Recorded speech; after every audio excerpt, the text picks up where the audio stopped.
Ang produksyon ay tumutukoy sa pagkilala ng mga bagay o serbisyo upang matugunan ang pangangailangan ng mga tao. Ito ay nagaganap bunga ng pangangailangan magkonsumo ng produkto at serbisyo upang mabuhay. Sa produksyon din nakasalalay ang pagtugon sa pangangailangan at kagustuhan ng tao.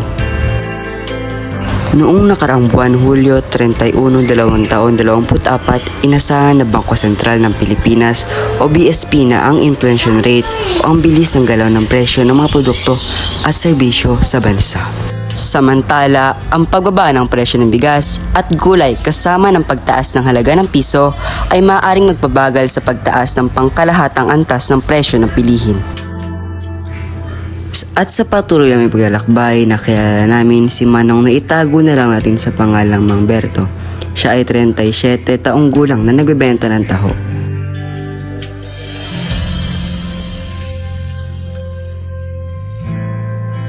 Ma-interview kuya. Pwede.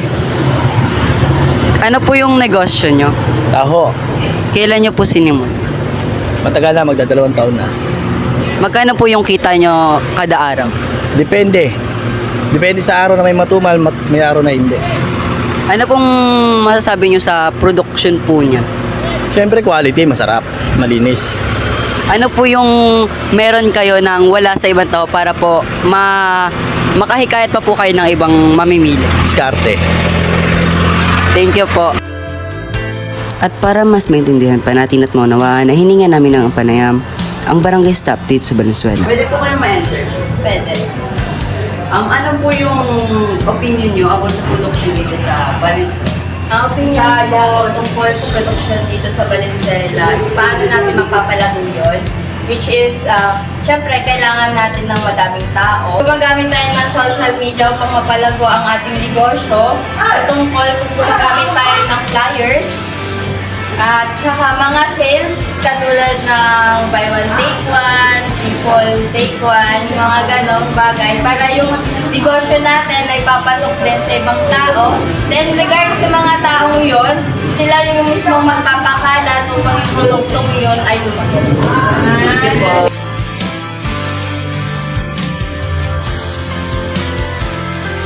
At dito rin sa Valenzuela ay may nakapanayam ang aming grupo na nagtitinda ng lugaw. Siya si Kuya Ramon, 39 na taong gulang. Kuya, pwede po ba kayo ma-interview? Sure.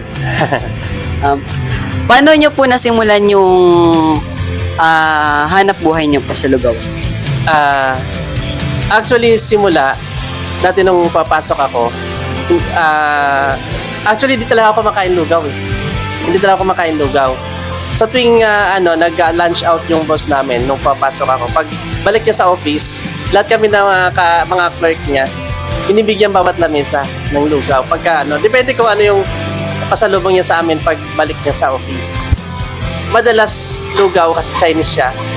Pag akyat niya, may dala siyang lugaw. Nilalagyan lahat na lamesa. Ang ginagawa ko, nilalagay ko sa basurahan. Hindi nga ako makain ng lugaw. Tapos, siguro 3 times, sabi ng ka-office mate ko, "Uy, pre, huwag mong kainin mo yan. Nagagalit si Ma'am pag nakita ka. Hindi ka niya pa bibigyan na niyan. Hindi ka kahit anong pagkain ka na bibigyan." Di parang nag-worry ako. Nung sunod kinabukasan, lugaw naman yung dala niya. Kinain ko na. Di ba, masarap pala. Eko, pre, saan binibili nila ma'am to? Yan lang yan, sa upin. Tayo sa baba. Kasi Binondo kami. Tapos yun, trinay ko magluto. Pinuntahan ko doon sa Binondo kung saan doon. Nakita ko yung paano magluto, Trinay ko, nagluto din ako. Nakuha ko yung lasa, yan na yun. Tapos, nung time na nag-resign ako, sabi ko, maglugaw kaya ako. Ayun, trinay ko yan. Yan sa Di Castro, yung Alpha Mart ngayon. Pwesto ko yan eh. Dati, doon ako nagsimula. Hanggang sa lumipat ako dito.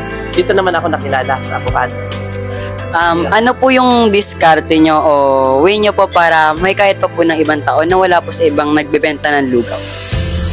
Actually, wala. Di ko alam kung ano nagagawa ko, ba't nagugustuhan din. Basta ang goal ko lang, papasarap ko at magustuhan ng mga customer. Yun lang. Thank you po.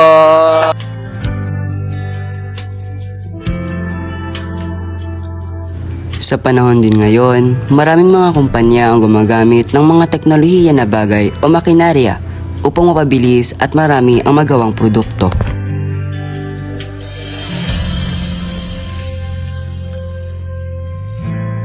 Ang kahalagahan ng produksyon sa isang ekonomiya ay isang mahalagang gawain kung saan ang paglikha ng mga produkto ay sinasagawa upang matugunan ang pangangailangang pangkabuhayan ng bansa.